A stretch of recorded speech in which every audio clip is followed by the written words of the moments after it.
পতাকা তোলার আগে আমি দুটো কথা বলতে চাই। এটা আমাদের দেশের ৮০তম স্বাধীনতা দিবস। এই স্বাধীন দেশের স্বাধীন নাগরিক আমরা।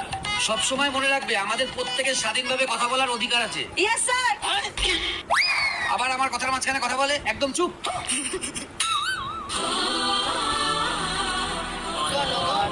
Happy birthday to you, happy birthday to you. এই চুপ কর, এটা বার্থডে অনুষ্ঠান না। ও সরি রে, ভুলে গেছিলাম। নাও সবাই আমার সাথে গাও। হরে কৃষ্ণ কৃষ্ণ কৃষ্ণ হরে এই চুপ কর। হরে রাম। আরে আজকের দিনে আমাদের দেশ স্বাধীন হয়েছিল, তাই দেশের গান করতে হয়। ও আচ্ছা আচ্ছা। এইবার যেন আর ভুল না হয়। জনগণ দেশটা তোমার বাবে কি করছো ছলা কলা।